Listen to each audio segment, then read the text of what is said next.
I wonder what would happen if you were the kind of person that you would want to have in your life.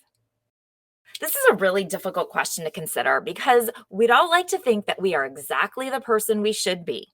But are we?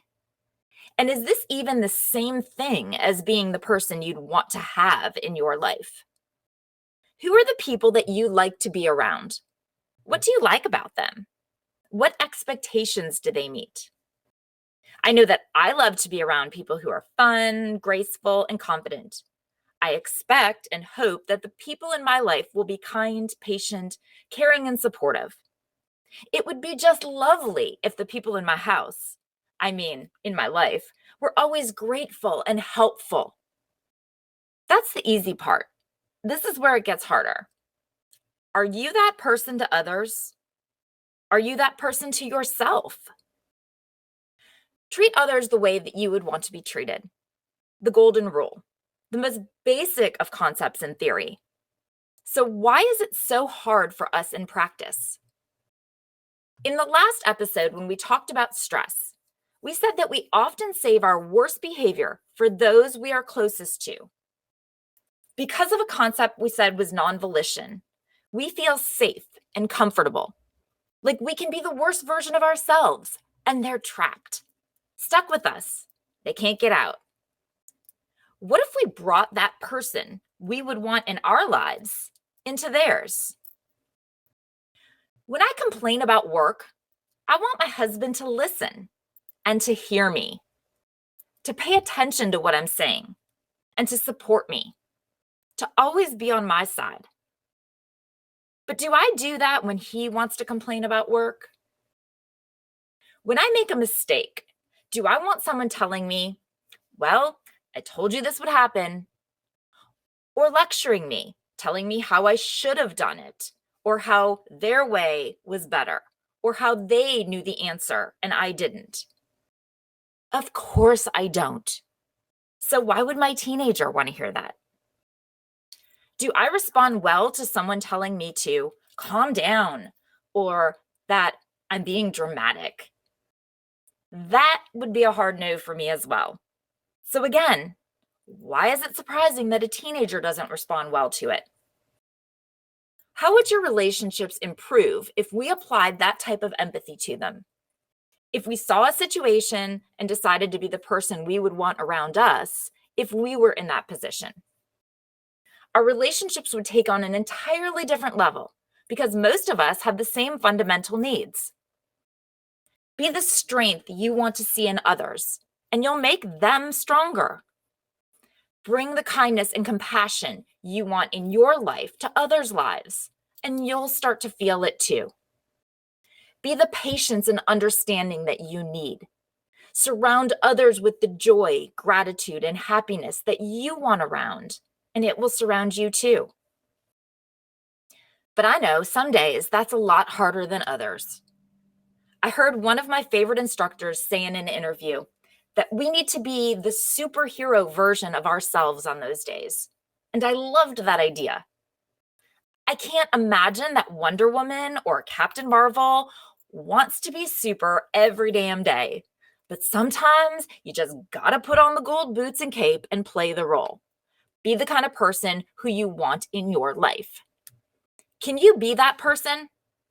Maybe it's your favorite version of you, the version of you that you imagine if you are asked to close your eyes and picture yourself walking throughout your day. Can you be that kind of person for those others in your life? But what about for you? Can you be the kind of person you want in your life, in your very own life, like for you? We all love compliments. There's barely a person you can find who doesn't brighten up even just a little bit when they receive one. Many of us walk taller when a random stranger tells us we look beautiful. Awards make us feel accomplished. Likes and fire emojis from people we haven't talked to IRL in decades make us feel amazing. Why do we need others to bring that type of positive presence to our lives? I wonder what would happen to ourselves and to our lives if we were that person in our own lives, If we told ourselves we look beautiful and didn't need that random on the street to say it, why does her opinion mean more to us than our own? What if we read a report we wrote, or looked at something we painted, or tasted a food we cooked, or a garden we planted, or maybe listened to a podcast we recorded and gave ourselves an award? Why do we need external validation to feel accomplished? Why do we need someone else to tell us, "Atta girl"? Why do we feel so much better about ourselves when some girl from high school puts a fire emoji on our picture when we know she was probably just Facebooking wine drunk? Instead, many of us tend to be our very own troll, picking ourselves apart, questioning our work, criticizing our appearances, and criticizing our capabilities. And usually, just like an online troll, it's typically completely unsubstantiated.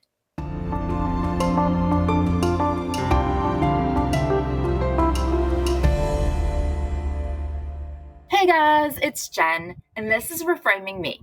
Last week in the Movement is Medicine Just for Me episode, I told you that I have added walks into my daily routine. For me personally, they're much more for overall wellness and mental health, I guess, than they are for fitness. So they're totally chill and in addition to my workouts. I told you that we'd use this as an opportunity to revisit some topics. So for today's conversation, we are talking about one of my favorites, positive parenting. So whether you're out walking or you're driving someone to practice or to a friend's house, or if you're sitting and relaxing, or if you're working, thanks for keeping me company, and I hope you enjoy. Family communication can be studied from 3 different approaches: the communication approach, the psychological approach, and the sociological approach. And as a communication scholar, I am most familiar and comfortable with the communication approach. So that's where we're going to start. And we'll look at those best practices, discussing the communication role in families and how we should be communicating with our kids and with our teens. It's super simple. Unfortunately, like most things, simple doesn't mean easy. And that's where we'll bring the psychological and sociological approaches into our conversation. And then once we've gotten a handle on the communication, we can talk about positive parenting and conscious parenting. Looking at our families from the communication perspective focuses on the process of creating and sharing meaning as family members interact with each other, rather than the other perspectives that only see our family processes as a way of understanding the individual or placing us into a societal context. When we use the communication approach, it believes that we must look at the interactions and processes of the family because they are important in and of themselves. Families are social systems, which means that they include components who we said are the individual family members. And these people are interconnected and are mutually exerting influence on one another. If we all were standing around and we all had, and by all I mean our families, had bungee cords attached to us, if one person pulled, the other felt it, because we are all exerting that mutual influence on one another and we are all interconnected. So within this system, a calm perspective addresses how these individuals then organize their relationships with each other, and then how those relationships affect the functioning of the family. Our primary concern in a communication perspective stays inside the family, the internal processes and change within the family, not the impact of the family onto the individual personalities or the individual personalities of the people impacting the family, because that's more the psychological perspective. And we don't look at the relationship between family characteristics and the larger society because that's the more sociological perspective. But This isn't to say we don't include the others. We still rely on the psychological and sociological variables to help provide the context in which the communication occurs. Our approach looks at family communication as being complex and ever-changing, a process that is influenced by both the past interactions that we've had as a family and that influences all of the future interactions that we have as a family. So we are constantly generating meaning within our families through every single communication transaction that we have. We involve both the verbal and the nonverbal messages that we're sending to each other. Remember how I said that we don't pretend the psychological and sociological factors don't play a role?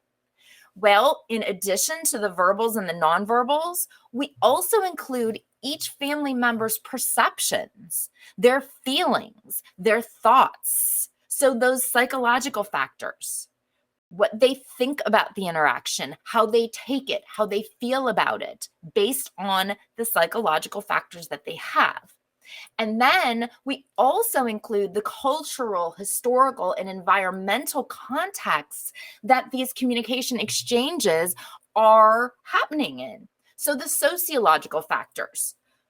But mainly, we look at the how, the process of communicating. Each person in the interaction is simultaneously influencing the behavior of the other.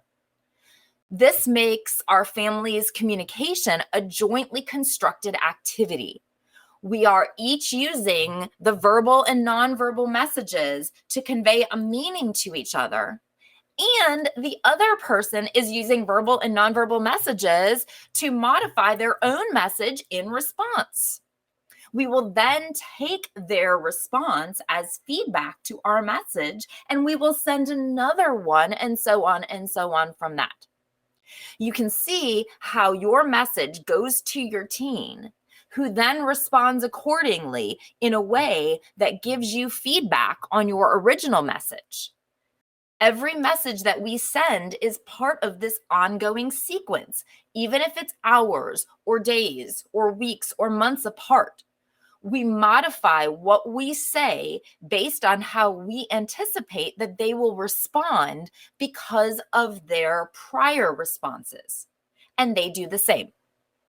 But one thing to keep in mind that I have always found especially fascinating and accurate is the concept of punctuation. Punctuation essentially attributes blame. Because one interaction builds off of the others, we see our reaction as a response to theirs. I only backtalked you because you yelled at me. Well, I only yelled at you because you ignored me. I only ignored you because you're always nagging at me. I only nag at you because you disrespect me. I only disrespect you because you, right? We punctuate everything and see it from only our perspective. We ignore the long-running chain of interactions that came before. So, if family communication is to maximize its usefulness, we all need to be mindful of our everyday communication.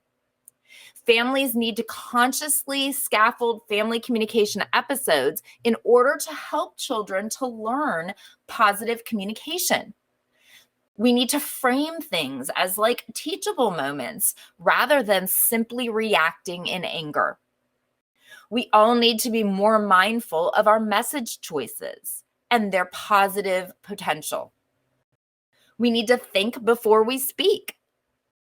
Parents should communicate with children in a way that facilitates their potential and avoid communication that holds them back.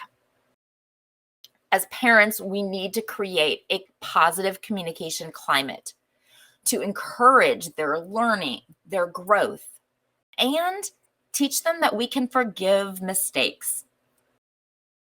We can use positive communication with our kids as a way to increase everyone's happiness and support the development of positive character traits. and help our kids navigate possible negative situations that they incur. It is all just so incredibly basic. If it was truly this simple, we would all have super high functioning families. No one would have struggles or drama or conflict. Well, we said it's simple, but it's not easy. And the primary reasons that it's not easy involve those other perspectives. We said that through the calm perspective, our primary concern stays inside the family, which is all of those easy breezy, say it like it is, parents should do this, parents should do that, parents need to create this. However, we still rely on psychological and sociological variables to help provide the context that this communication occurs in. And the context is where things can go really south really fast sometimes. Okay, so the psychological approach to studying family communication focuses on the individuals in the family. It examines the effect of the family on the development of the individual. It looks at personality as an outcome of our family interactions. Or it looks at how an individual's psychological traits cause our family interactions. We might be concerned with things like individual values, beliefs, or attitudes. But it also might include factors like cognitive development or individual abilities, self-esteem, self-monitoring, or aggression, social adjustment levels, cognitive complexity. The individual factors that are either brought into the communication exchange or occur as a result of the communication exchange. Now, the sociological approach to studying family communication, it focuses on the relationship between the characteristics of the family or its members and the wide variety of social or cultural forces. Families embody many of the norms or the values and encourage the roles of their society. Socialization into being responsible and participative members of a society is actually a crucial function of us as parents. But this can kind of get sticky because what if you were socialized improperly and now you socialize your children that way? Or if you socialize them for the norms of one culture or by one generation's standards rather than the one they are actually living in. Let's tie these approaches to family communication to parenting styles. We'll start with positive parenting. Positive parenting is based on Alfred Adler's work of the early 1900s. Early 1900s, right? So we can't act like this is some kind of snowflake millennial approach to raising kids. Basically, it's about showing children love, warmth, and kindness. Super simple, right? It's about guiding children to act the way you want by encouraging and teaching them. Guiding them to succeed by consistently sending them messages that they are loved, they are good, and they matter. I think that a lot of parents truly start out with this approach. But then as kids get older and more challenging, many abandon it. And also, there's a societal concept that once kids reach their tween and teen years, they're just gonna be a problem. And so we need to play preventative authoritarian to set the standard or to establish the boundaries, establish them earlier, get them in there better so that they know what they're supposed to do. But really, positive parenting has very clear boundaries and expectations. In fact, Adler himself advised parents to avoid spoiling or coddling their kids. He said that kids deserve to be treated with dignity and respect, which, if you consider the time that he was doing his work, the early 1900s, remember, that was definitely not the societal norm of this time. The overall mantra of this parenting style is to be both compassionate and firm. This approach to parenting is based on 3 different assumptions, and these are relevant whether you are the parent of a 4-year-old, a 12-year-old, or a 17-year-old. So the first assumption is that our kids' primary goal is to achieve belonging and significance. Beyond any basic needs that they have, like being fed, sheltered, and clothed, okay? Those are our most fundamental needs. Regardless of age, our basic needs beyond this are to belong and to feel significant. Our teens want to feel like they belong.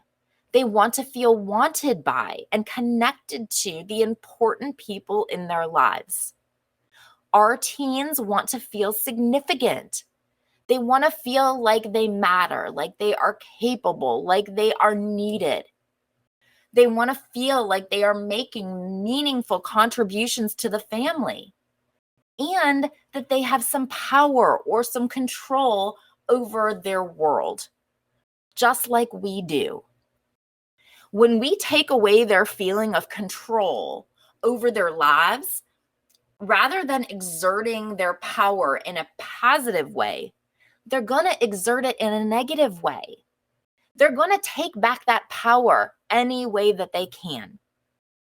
So they won't cooperate, or they'll talk back, or they'll break the rules.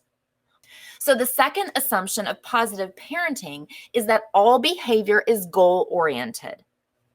So if your teen refuses to do their homework or skips class, that behavior is totally not random. This type of acting out may feel like this is the problem I am dealing with here. But it's not the actual problem. There's a root cause of that problem. And until you figure that out, the behavior won't stop. I can't tell you what the root problem is, but I can tell you that there is one. If your teen suddenly doesn't want to go to school, the problem is not going. And by making them go, or even getting them to actually do their homework or whatever, is only putting a Band-Aid on the problem. Similarly, punishing them, well, it might get them to acquiesce and do it, but you still haven't even addressed why they did it in the first place. The third assumption is that a misbehaving kid is a discouraged kid. Okay, so not a bad kid, not an uncontrollable kid, not a mean kid, not a defiant kid. Bad or uncontrollable behavior, or being a mean or defiant kid, again, those are just the symptoms that we see. Underneath those symptoms are teens who are not feeling significant or not feeling like they belong. They are discouraged. Misbehaviors truly are a cry for your attention. If they get your attention for their misbehavior and are simply punished for it, but nothing else changes, guess what? They still are left with the root problem. They still feel like they don't belong, and they still feel insignificant. And now they know that if they misbehave, at least they will get your attention. Punishment or not, it's attention that they crave. The funny thing, of course, is that remember I said how parents often abandon positive parenting as their kids reach the teen years because they feel like they are being proactive. They are setting up boundaries and limitations to prevent their kids from misbehaving because, well, all teens misbehave. Well, in actuality, that's how positive parenting differs. Positive parenting is actually the proactive method. You are meeting your teen's needs and you are preventing them from misbehaving. Typically, we are being reactive. They talk back. What do we do? They cut class. How do we punish? They vape. How do we handle this? You're only treating the behavior. You're being reactive. You're not actually fixing anything. And it's only a matter of time before it manifests itself into something else. Okay, so what are some helpful tips and tricks for positive parenting of teens? Adler and his subsequent scholars actually put it into a lovely acronym for us. PRIDE: praise, reflection, imitation, description, and enjoyment. Lovely, right? Okay, so what that boils down to for us: praise them when they do good, when they get a good grade, or in a talkative mood, or they stock the fridge with drinks, or they help you carry things in, or they respond to your text messages without you needing the 4 follow-up texts to let them know that, hi, I'm still here. I'm still waiting for you to answer me. But whatever it is, big or small, praise them for it. Then reflection and description are really ways of showing them that you are paying attention to them. You notice them. You are engaged with them. You are the one being responsive to them. If they tell you about something that happened, listen. Repeat the things that they say. Show them that you are paying attention. If they tell you how they feel, don't try to fix it unless they ask. Instead, respond to them, that you hear them, and validate their line of beauty products. Try them. Whatever it is, imitation shows them that what they enjoy and do is important and is valid. And the last part is experience. And we just talked about that in the deception episode. And in the forced family fun, read that. Do things with them for fun and actually enjoy it. Do you see how so many of these things just come super organically when they're little, but slowly as they get older, we stop sitting on the floor and asking what they're playing. We stop reading books with them or repeating the stories that they tell you about school or about their friends, or enjoy taking them to the playground. Yes, as they become teens, the activities and the conversations will change, but those overall techniques, those shouldn't. Research does continue to support it. Positive parenting works. It sets kids up for success. It helps them do better in school, helps them have fewer behavioral problems. It creates stronger mental health. And it's not just when they're young. Research shows that it actually helps the teenage brain, which we all know can use all the help it gets. Am I right? Neuroscientists discovered that positive parenting contributes to better functioning of the brain regions, the ones that are associated with their emotions and their cognition during these teen years. And long-term, the benefits continue well into adulthood, with studies showing better relationships, mental health, and well-being in their adult lives. And anecdotally, I will tell you, my kids are pretty darn great, so it has worked for me. Thank you so much for listening and for spending this time with me. Please reach out to me with any questions or issues or feedback at jen@reframing-me.com. Find me on socials, on Instagram and TikTok at Reframing Me. And on Facebook, it's Reframing Me, and join the Facebook group Reframing Me, the podcast community. Until next time, be well and communicate.